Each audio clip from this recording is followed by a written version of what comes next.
Hello friends, मैं मुकेश आप सभी का स्वागत करता हूं। दोस्तों, आज मैं आप सबको प्रेजेंट टेंस का दूसरा प्रकार बताऊंगा, तो आप लोग इस वीडियो को शुरू से लेकर अंत तक जरूर देखिएगा।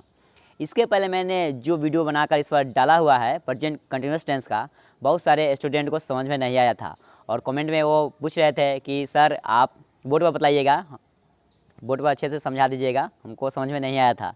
तो इसलिए हम बोर्ड पर अब आज आप लोगों को बता रहा हूँ, तो आप लोग इस वीडियो को शुरू से अंत तक जरूर देखिएगा। तो देखिए, प्रेजेंट टेंस जिसका हिंदी मतलब होता है वर्तमान काल। वर्तमान काल। प्रेजेंट टेंस जिसका हिंदी मतलब होता है वर्तमान काल, इसी का दूसरा प्रकार होता है प्रेजेंट कंटिन्यूअस टेंस।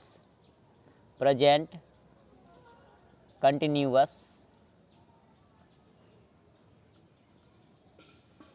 टेंस।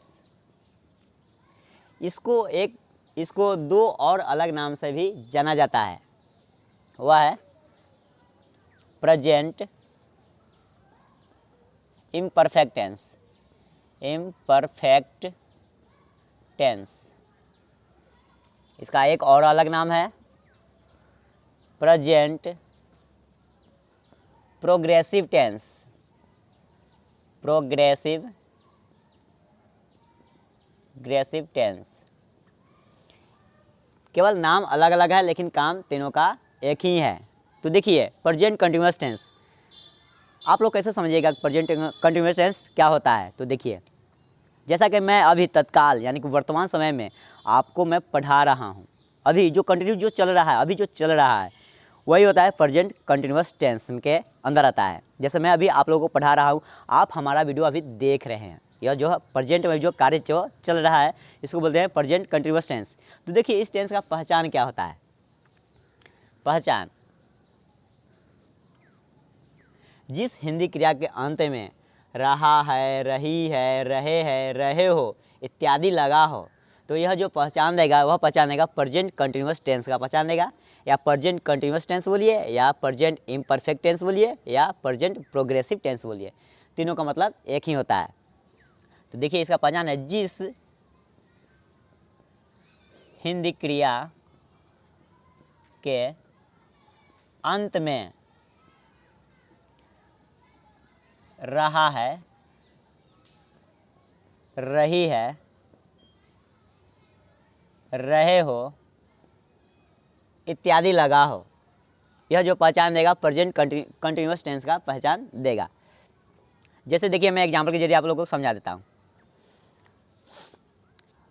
मैं अभी पढ़ा रहा हूँ, आप मेरा वीडियो देख रहे हो, वह सो रहा है, वह पटना जा रहा है।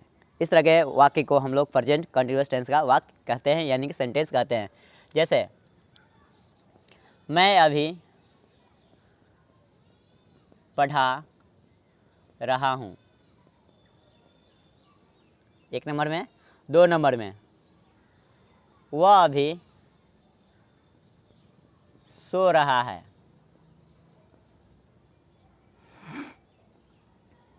आप लोग किताब पढ़ रहे हो।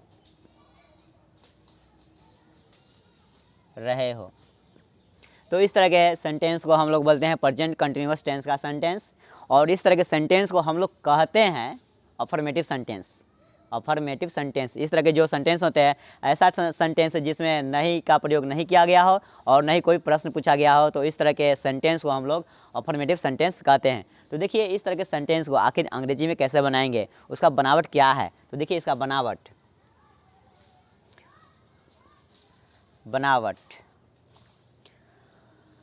सबसे पहले subject plus is, am, are plus V4 यानी कि वर्ब का चौथा रूप प्लस ऑब्जेक्ट, यही इसका बनावट है। और इसी बनावट के जरिए हम लोग अफर्मेटिव सेंटेंस को बनाते हैं, प्रेजेंट कंटिन्यूअस टेंस के अफर्मेटिव सेंटेंस को बनाते हैं। तो इसे आप लोग जरूर याद कीजिएगा। तो देखिए, सेंटेंस बनाने से पहले मैं आपको बता देता हूँ कि इज का प्रयोग कहाँ पर करेंगे, एम का प्रयोग कहाँ पर करेंगे और आर का प्रयोग कहाँ पर करेंगे। तो देखते जाइए। इज का प्रयोग ही, सी, इट एंड नेम के साथ और सिंगुलर सब्जेक्ट के साथ या सिंगुलर नाउन के साथ हो गया। और एम का प्रयोग, एम का प्रयोग केवल आई के साथ, केवल आई के साथ, इसको 9 मत समझिएगा यानी कि 9 मत समझिएगा, या आई है, आई के साथ केवल एम का प्रयोग करेंगे। और बच गया आर का प्रयोग, आर का प्रयोग we, you, they and plural subject के साथ, प्लुरल सब्जेक्ट यानी कि बहुवचन के साथ इसका प्रयोग करेंगे, आर का प्रयोग। अच्छे से समझ में आ गया। तो अब देखिए ऊपर में जो हम 3 एग्जाम्पल दिए हैं सभी का अलग अलग तरीके से बताएंगे। जैसे कि आई यानी कि मैं, ही मतलब को वह, और आप लोग मतलब यू, तीनों का यूज हम बता देंगे यहाँ पर। जैसे इज हो गया, एम हो गया और आर हो गया, तीनों को बता देते हैं। तो देखिए पहला सेंटेंस है मैं अभी पढ़ा रहा हूँ, मैं अभी पढ़ा रहा हूँ, तो इसका अंग्रेजी बनेगा 1 नंबर का। सबसे पहले सब्जेक्ट, सब्जेक्ट तो आप लोग पहचान लेते हैं, जो फर्स्ट में रहता है वो सब्जेक्ट होता है। तो देखिए मैं का हो जाएगा आई, और उसके बाद लगाना है तीनों में से कोई एक। तो यहाँ पर हम लिखे हुए हैं एम का प्रयोग केवल आई के साथ किया जाता है, तो आई एम। उसके बाद V4 यानी कि वर्ब का चौथा रूप, सो रहा, सॉरी पढ़ा रहा है, पढ़ाना का होता है टीच, टीच मतलब पढ़ाना होता है। तो देखिए यहाँ पर हो जाएगा टीचिंग, टीचिंग नाउ, ऑब्जेक्ट में है यहाँ पर नाउ लगा दिए यहाँ पर। आगे समझ में, आई एम टीचिंग नाउ, मैं अभी पढ़ा रहा हूँ। 2 नंबर है वह अभी सो रहा है, वह अभी सो रहा है, वह का अंग्रेजी बनेगा ही, ही के साथ हमको यूज करना है इज का, एज। उसके बाद सोना, सोना का होता है स्लीप, और स्लीप का V4 हो जाएगा, यानी कि उसमें लगा देंगे ING तो V4 बन जाएगा, यानी कि हो जाएगा sleeping, he is sleeping, sleeping now मतलब वह अभी सो रहा है, अभी का अंग्रेजी होता है नाउ। समझ में आ गया। और 3 नंबर में है आप लोग किताब पढ़ रहे हो, आप लोग किताब पढ़ रहे हो, तो इसका अंग्रेजी बनेगा, आप लोगों का अंग्रेजी होता है यू, यू, और यू के साथ हमको यूज करना है आर, जैसे कि यहाँ आपको दिखाई दे रहा है, यू के साथ किसका प्रयोग करना है आर का। तो यू आर क्या कर रहा है, आप लोग किताब पढ़ रहे हो, पढ़ रहा है क्या किताब, तो पढ़ना का होता है रीड, और रीड में हो जाएगा ING लगा देंगे तो हो जाएगा रीडिंग। तो you are reading, reading book, आप लोग किताब पढ़ रहे हो, book, you are reading book. समझ में आ गया। तो यह जो सेंटेंस हुआ यह हो गया अफर्मेटिव सेंटेंस, और इसमें जो सेंटेंस बनाया जाता है वो बनाया जाता है 6 तरीके से। ऐसे तो 3 ही तरीके से बनाया जाता है, लेकिन मैं आप लोगों को 6 तरीके से समझाकर और अच्छे से बताऊंगा। तो देखिए फर्स्ट नंबर तो हो गया, इस तरह के सेंटेंस को हम लोग बोलते हैं अफर्मेटिव सेंटेंस, जिसका मतलब होता है सकारात्मक वाक्य, ऐसा वाक्य जिसमें ना कोई प्रश्न पूछा गया हो और न ही उस वाक्य में नहीं का प्रयोग किया गया हो। आ गया समझ में। अब देखिए इसके बाद बनाया जाता है नेगेटिव सेंटेंस, नेगेटिव सेंटेंस जिसका हिंदी मतलब होता है नकारात्मक वाक्य, जिसका हिंदी मतलब होता है नकारात्मक वाक्य। जैसे मैंने यहाँ पर बताया अफर्मेटिव सेंटेंस, जो यहाँ पर अफर्मेटिव सेंटेंस जो हम लिखे हुए हैं 3 को, अगर इसी सेंटेंस में हम कहीं पे नहीं लगा दें तो वह बन जाएगा नेगेटिव सेंटेंस। जैसे में है मैं अभी पढ़ा रहा हूँ, इसमें हम बोल देंगे मैं अभी नहीं पढ़ा रहा हूँ, मैं अभी नहीं पढ़ा रहा हूँ। आ गया समझ में। 2 नंबर देखिए, 2 नंबर में है वह अभी सो रहा है, तो इसका नेगेटिव बनेगा यानी कि नकारात्मक वाक्य बनेगा वह अभी नहीं सो रहा है। आ गया समझ में। 3 नंबर में इसका है आप लोग किताब पढ़ रहे हो, यहाँ पर बन जाएगा आप लोग किताब नहीं पढ़ रहे हो, आप लोग किताब नहीं पढ़ रहे हो गया सेंटेंस, ये नेगेटिव सेंटेंस हो गया। तो देखिए नेगेटिव सेंटेंस को आखिर हम बनाएंगे कैसे, उसका बनावट क्या है, तो देखिएगा बनावट इसका बनावट होता है subject plus is am are plus not plus V4 यानी कि वर्ब का चौथा रूप जिसमें हमको ing लगाना है प्लस ऑब्जेक्ट। इसी बनावट के जरिए हम लोग नेगेटिव सेंटेंस को अंग्रेजी में ट्रांसलेट करते हैं प्रेजेंट कंटिन्यूअस टेंस का। अच्छे से समझिएगा और वीडियो अच्छी लगे तो लाइक शेयर कमेंट जरूर कर दीजिएगा। मैं अभी नहीं पढ़ा रहा हूँ तो इसका अंग्रेजी बनाएंगे 1 नंबर का, I am not teaching now, I am not teaching now, मैं अभी नहीं पढ़ा रहा हूँ। 2 नंबर में वह अभी नहीं सो रहा है, वह का अंग्रेजी ही के साथ लगाना है इज, और यहाँ पर सो रहा है तो बनेगा, यहाँ पहले लगाना है नॉट, यहाँ पर बनावट में दिखाई दे रहा है, देखेंगे नॉट, उसके बाद हमको लगाना है V4 यानी कि सो रहा है, सोना जो होता है वो होता है वर्ब और वर्ब में ing लगाना है, तो स्लीपिंग नाउ हो गया। यहाँ पर आप लोग स्मॉल में लिखिएगा, हम यहाँ पर लिख दिए कैपिटल में तो समझिएगा अच्छे से। 3 नंबर, आप लोग किताब नहीं पढ़ रहे हो, आप लोग किताब नहीं पढ़ रहे हो तो यू आर नॉट रीडिंग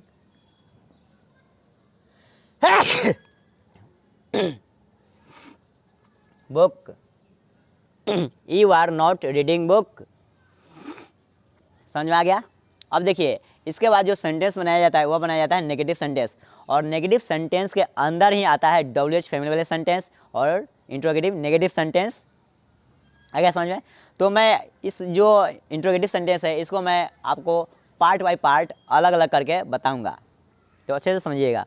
तो देखिए नेगेटिव सेंटेंस के बाद बनाया जाता है इंट्रोगेटिव सेंटेंस, यह देते हैं 2 नंबर और यहाँ पर तो 1 नंबर था ही, तो 3 नंबर देखिए इंट्रोगेटिव सेंटेंस, जिसका हिंदी मतलब होता है प्रश्नवाचक वाक्य।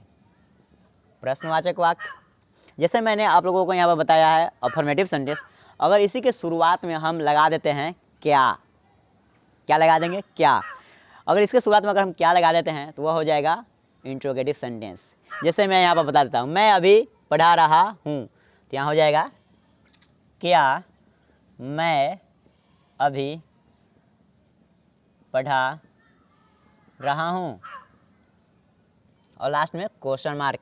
चूँकि इंट्रोगेटिव सेंटेंस है, प्रश्नवाचक वाला सेंटेंस है, तो इसमें क्वेश्चन मार्क तो लगा रहेगा ही। हो गया। 2 नंबर में देखिए 2 नंबर में है वह अभी सो रहा है, तो इसमें लगा देते हैं स्टार्टिंग में क्या वह अभी सो रहा है, लास्ट में क्वेश्चन मार्क। हो गया, समझ में आ गया। 3 नंबर देखिए 3 नंबर में आप लोग किताब पढ़ रहे हो, इसको स्टार्ट में लगा देंगे क्या आप लोग किताब पढ़ रहे हो, और लास्ट में क्वेश्चन मार्क। तो इस तरह के सेंटेंस को हम लोग बोलते हैं इंट्रोगेटिव सेंटेंस, यानी कि प्रश्नवाचक वाक्य। यह जो टेंस का है वह है प्रेजेंट कंटिन्यूअस टेंस का। समझ में आ रहा है? समझ में आ रहा है तो बहुत अच्छा बात है, और अच्छे से समझिएगा। कहीं पे दिक्कत हो आप लोग कमेंट में जरूर पूछ दीजिएगा कि यहाँ पर हमको समझ में नहीं आया है, मैं नेक्स्ट वीडियो में आप लोगों को उसका आंसर जरूर बता दूंगा। हो गया। तो देखिए इस तरह के सेंटेंस को आखिर अंग्रेजी में कैसे बनाएंगे, इसका बनावट क्या होता है। तो देखिए इसका बनावट चूँकि यह जो सेंटेंस है प्रश्नवाचक सेंटेंस है, तो इसके स्टार्टिंग में हमको लिखना पड़ेगा क्या, इज एम आर। स्टार्टिंग में प्रश्नवाचक वाक्य है तो आएगा is am are plus subject plus V4 plus object plus question mark. आ गया समझ में? इसी का बनावट है, और इसी बनावट के जरिए हम लोग इंट्रोगेटिव सेंटेंस को अंग्रेजी में ट्रांसलेट करते हैं। अच्छे से समझिएगा। फर्स्ट नंबर में है क्या मैं अभी पढ़ा रहा हूँ, तो इसका अंग्रेजी बनेगा, पहले अच्छे से समझिएगा। मैं में हमको यूज करना है एम लगता है आई के साथ, तो एम लगता है, तो एम लिखेंगे, इसमें से लिखेंगे पहले एम। उसके बाद हम लिखना है सब्जेक्ट है आई, एम आई। उसके बाद क्या कर रहे हैं, पढ़ा रहे हैं, टीचिंग नाउ। लास्ट में question mark. Am I teaching now, क्या मैं अभी पढ़ा रहा हूँ। 2 नंबर, क्या वह अभी सो रहा है। वह के साथ हम लोग करते हैं इज का प्रयोग, तो स्टार्टिंग में आ जाएगा इज ही सो रहा हूँ, तो is he sleeping now. Last में क्वेश्चन मार्क। समझ में आ रहा है। अब 3 नंबर देखिए, 3 नंबर में है क्या आप लोग किताब पढ़ रहे हो।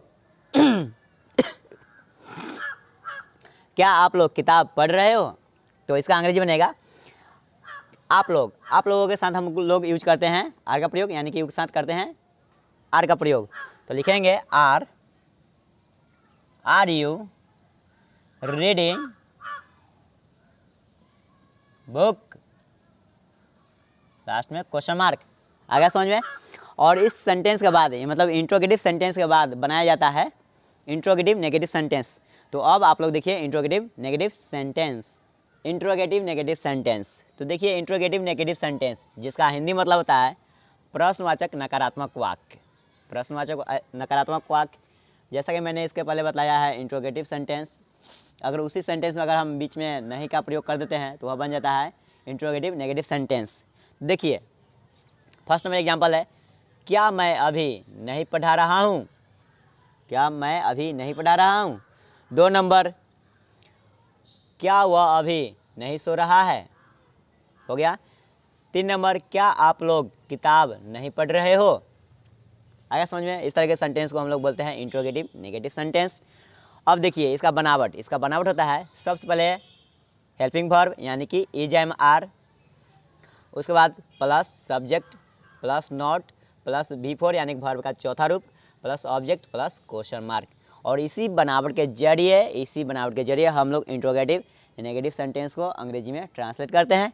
अब देखिए फर्स्ट नंबर में सब्जेक्ट में है आई के साथ हम लोग करते हैं एम का प्रयोग, तो लिखेंगे एम आई नॉट टीचिंग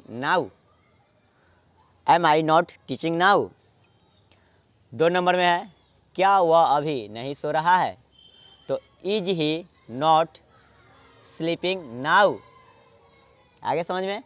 अब देखिए 3 नंबर, क्या आप लोग किताब नहीं पढ़ रहे हो, are you not reading book. आगे समझ में। अब देखिए इसके बाद जो बनाया जाता है सेंटेंस, वह बनाया जाता है WH फैमिली सेंटेंस। पहले समझ लीजिए कि WH का मतलब क्या होता है। जैसे कि अफर्मेटिव सेंटेंस हम बताए हैं, अगर उसी में अगर कहीं पे हम यानी कि बीच में कब, क्यों, कैसे, हाउ, ये सब अगर यूज कर देते हैं तो वह बन जाता है WH फैमिली सेंटेंस। तो देखिए WH का मतलब बता देता हूँ। WH का मतलब वाट मतलब क्या, वाई मतलब क्यों, वेन मतलब कब, वेयर मतलब कहाँ, हाउ मतलब कैसे, ETC। इस तरह के सेंटेंस अगर लगा रहे अफर्मेटिव वाले सेंटेंस में तो वह बन जाएगा WH फैमिली वाले सेंटेंस। तो देखिए फर्स्ट नंबर में एग्जाम्पल में, मैं अभी क्यों पढ़ा रहा हूँ, बीच में आ गया क्यों। 2 नंबर, वह अभी कहाँ सो रहा है, इसका प्रयोग हम कर दिए हैं। 3 नंबर, आप लोग किताब कब पढ़ रहे हो। आगे समझ में। तो देखिए इस तरह के सेंटेंस को हम लोग बोलते हैं WH फैमिली वाले सेंटेंस। तो देखिए इसका बनावट होता है, सबसे पहले WH फैमिली वाला जो वर्ड होगा वही लिखा जाएगा। WH फैमिली वाला वर्ड हमने दिए हैं। उसके बाद हेल्पिंग वर्ब यानी कि इज एम आर में से कोई भी सब्जेक्ट के अनुसार प्लस सब्जेक्ट प्लस V4 यानी कि वर्ब का चौथा रूप plus object plus question mark. इसी बनावट के जरिए हम लोग WH फैमिली वाले सेंटेंस को अंग्रेजी में ट्रांसलेट करते हैं। अब देखिए फर्स्ट नंबर, मैं अभी क्यों पढ़ा रहा हूँ। क्यों का अंग्रेजी होता है why am I teaching now. अब देखिए 2 नंबर, वह अभी कहाँ सो रहा है, where is he sleeping now. Where is he sleeping now. 3 number, आप लोग किताब कब पढ़ रहे हो। वेन मैंने कब का होता है when are you reading book. अब देखिए इसके बाद जो सेंटेंस बनाया जाता है वह बनाया जाता है WH फैमिली नेगेटिव सेंटेंस। जैसे कि मैंने यहाँ पर सेंटेंस बताया है WH फैमिली वाला, अगर इसी में हम नहीं का प्रयोग कर देते हैं तो वह बन जाता है WH फैमिली नेगेटिव सेंटेंस।